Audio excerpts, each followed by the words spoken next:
بسم الله الرحمن الرحیم. زموږ ستاسو د نن ورځ درس انزر ټاپ ده.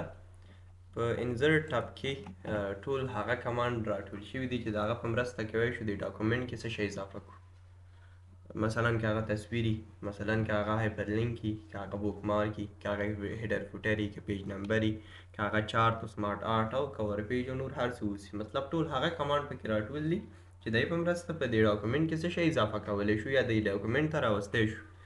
لومړنی پکې پیجز ګروپ ده او په پیجز کې لومړنی کمانډ کور پیج، کتاب پوښ ته ویل کېږي، هغه چې په کلکه ورقه سره پرنټ وسي، یا د چپتر پوښله. که د کتاب یا چپتر ولیکه ورله پوښ جوړی کوی شي د کور پیج څخه استفاده وکړي. ځینې پکې تیار جوړ شته که چېرې له دې استفاده کوئ. البته د ده څخه داسې ډېره استفاده نه کېږي، خو هم صحیح ده. که چېرې نه شئ کولی د شیپونو په مرسته د خپل ځان لپاره یې جوړولی شئ. شیپ درس په آینده ورځو کې انشاءالله وایو. دې ځای کې چې هر کور پیج ستاسو خوښ شو، تاسو یوازې پر هغه سره یو کلیک ترسره کوئ او راشئ خپل تغییرات پکې راولئ. مثال پر توګه دا کتاب ما په 2025 کې لیکلی. ډاکومنټ ټایټل د کتاب نوم څه دی؟ د کتاب نوم دی افغانستان. اوس لاندې تاسو ته لیکلي دي چې آتر لیکوال یې څوک ده، دلته به د لیکوال نوم ولیکئ. کمپنۍ نیم څخه مطلب دا ده چاپ کوونکی، مطبوعه یې کوم یوه ده، او د عام تاریخ. عکس پکې بدلی، نور څه تغییرات پکې راوړي، نو اټومیټیکلي یو کور پیج درته جوړ شو. که چېرې د دا نه یې خوښ بس راشه دا بدل کړه، څه لیکل چې دې پر هغه کې کړي هغه اټومیټیکلي بل کور پیج ته راکنورټ کېږي، بدلیږي.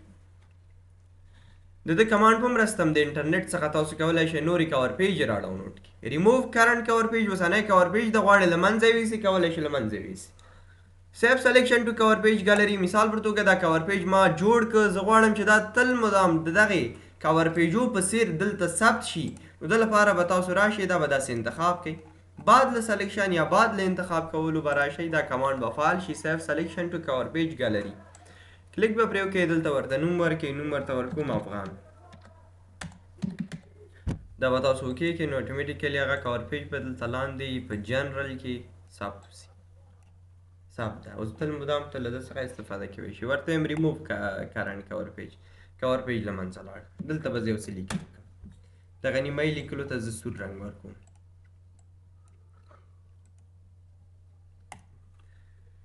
بلانک پیج په نامه کمانډ لرو. که چېرې تاسو دغلته ودرېږئ او پر بلانک پیج سره کلیک کوئ، دغه لیکل به په یوې صفحه کې ترمنځ به خالي صفحه موږ له راکړي، دا لیکل به نور په بلې صفحه کې اوسي. په بلانک پیج سره کلیک کوم، تاسو ګورئ دا لیکل یوه صفحه کې، ترمنځ یې خالي صفحه او لاندې ماته بله صفحه راکړه. مګر که چېرې زه په پیج بریک کلیک کوم، دا لیکل یو صفحه کې، دا لیکل بل صفحه کې، ترمنځ یې خالي صفحه نه راکړي راته.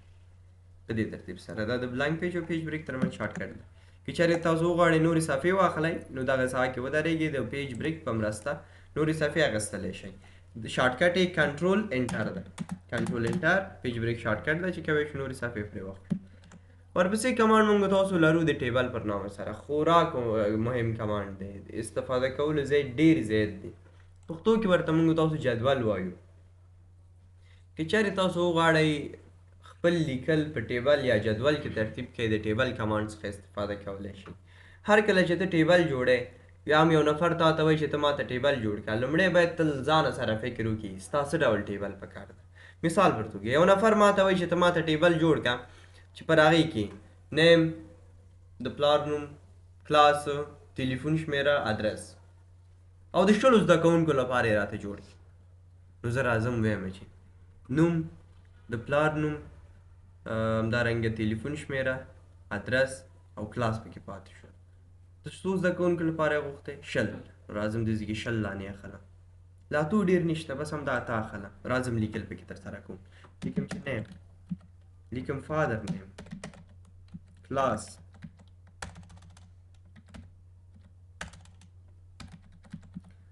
لیکم فون نمبر، لیکم ادرس.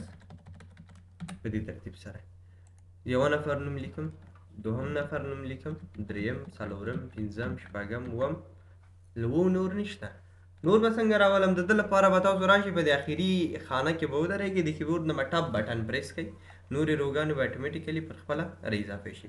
په ټیبل کې عمودي ډول چې کوم یو شتون لري ده ته کالم ویل کېږي. کوم یو چې افقي ډول شتون لري رو، او د وړوکي ته ویل کېږي سل یا هم خانه. کالم، رو او دا وړوکي هم سیل انتخاب کوم یا بیک سپیس ډیلیټ مې کړه. نو د دې په مرسته هم تاسو کولی شئ یو ټیبل کریټ کړئ. که چېرې تاسو ته یو نفر ووایي ما ته ټیبل جوړ کړه چې پر هغه کې 15 کالمه او 200 روګانې واوسي. که چېرې ته راځي وداسې کې 8 رو اخلي 15 کالم او 8 رو او ورپسې ټاپ بټن دې نیولي اوسي خو ډېر مشکله به وي چې تر څو ته 200 روګانو ته ځان ورسې تعداد به دې هم ګډوډ کېږي. ته کولی شې د انزرټ ټیبل څخه استفاده وکړي. داسې کې ګوره نمبر آف کالم څو کالمه دې پکار دي. نفر ماته ویلي چې 15 کالمه او د 200 زده کوونکو لپاره ماته ټیبل جوړ کړه. نو زه ورته وایم چې 201 روګانې راته راکړه ځکه هغه یو رو خو په نیم فادر نیم او په ده کې ځي کې اوس زده کوونکي نوم نشو لیکلی. بس دا زه انټر کوم اټومیټیکلي ماته یو ټیبل جوړېږي چې په هغې کې 200 روګانې او همدارنګه ورسره 15 کالمونه دي. انتخاب بیک سپیس ډیلیټ شو. انزرټ ټیبل 15 کالمه 21 روګانې فکس کالم ویت. په دې ځای کې ته کولی شې د کالم پراخوالی ورته انتخاب کړي. کالم پراخوالی څومره اوسي. راځم انزرټ ټیبل ته. که چېرې د 8 واغستم که یو کالم وي که 2 او که 3 له ده سایې تر ده سایې مکمل صفحه نیسي او کنې ته کولی شې داسې کې ورته یو واخلئ مثلا 0.5 انچ دې اوسي 0.6 انچ دې اوسي ویم 0.5 انچ دې اوسي. تاسو ګورئ هر یو کالم 0.5 انچ په اندازه پراخوالی لري. ورپسې کمانډ دی اټو فټ ټو کنټینټ مطلب یې دا دی د لیکنې په اندازه دې اوسي. څومره چې لیکنه یې هغومره دی د کالم پراخوالی. زه لیکم چې نمبر نیم فادر نیم ګوره تاسو لیکل کوئ هماغومره دا پراخېږي. د لیکنو پر اندازې سره به د پراخوالی اوسي. او ورپسې اټو فټ ټو وینډو دا مطلب دا ده که یو کالم وي که 2 که 3 که 10 له ده سایې تر ده سایې مکمل صفحه به نیسي درته. تاسو کې کوم تاسو ګورئ له ده سایې تر ده سایې مکمل صفحې ونیول. ورپسې یو ټیک مارک لرو د ریممبر ډایمیشن فار نیو ټیبل په نامه سره د دې وظیفه دا ده. مثال پر توګه زما هره ورځ 7 کالمونه او 50 روګانې دا ټیبل زما هره ورځ پکارېږي یا هره دقیقه زما پکارېږي. ما 7 کالم او 50 روګانې دا واخیستلې. سبا چې زه بیا راځم تاسو وګورئ هغه ځای کې به هماغه 15 کالم او 21 روګانې لیکلي. دا پیره ورته یم چې ریممبر ډایمیشن فار نیو ټیبل 7 کالمونه او 20 روګانې دغه تعداد په یاد ولره او دا ځم کې کوم.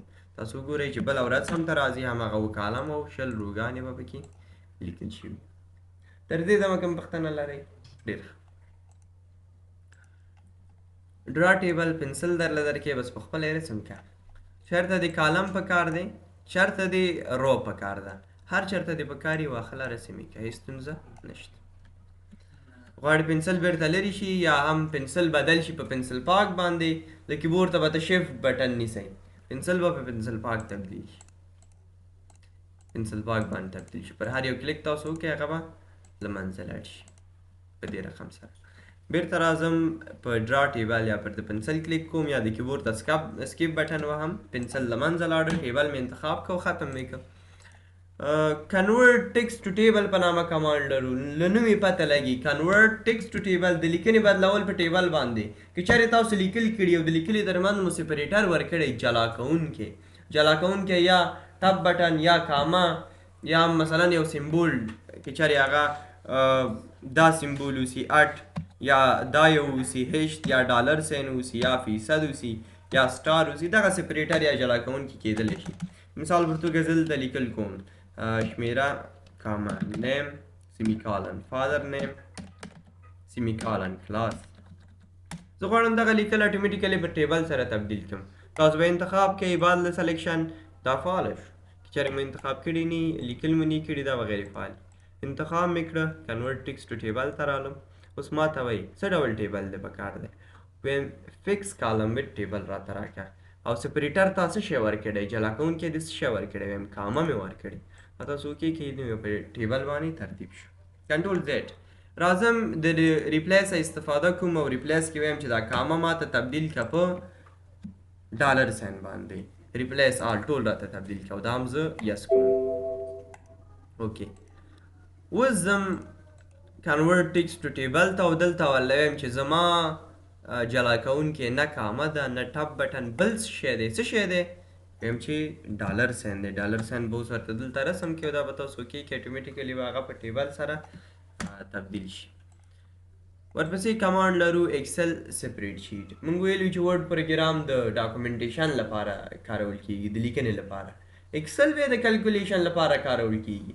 که چېرې تاسو ته په ورډ کې داسې ټیبل ضرورت شو ترڅو تاسو پر هغه کې محاسبه وکړئ نو تاسو کولی شئ د ایکسل سپریډ شیټ څخه استفاده وکړئ. کلیک مې پرې وکړه، اوس ماته اټومیټیکلی د ایکسل صفحه اوپن کیږي. زه کولی شم دلته محاسبات ترسره کړم. مثال په توګه زه ځم د دې لیب لپاره ځینې څیزونه اخلم. دلته لیکم چې شمېره، دلته هم لیکم چې ټن، لیکم چې مثال په توګه زه اوله شمېره، دومه شمېره، او دا داسې انتخاب کوم او داسې مې راکش کړم ایټم، او دلته لیکم چې د هغو قیمتونه پرایس، او دلته هم کوانټیټي او دلته هم ټوټل. کوانټیټي مطلب مقدار ده.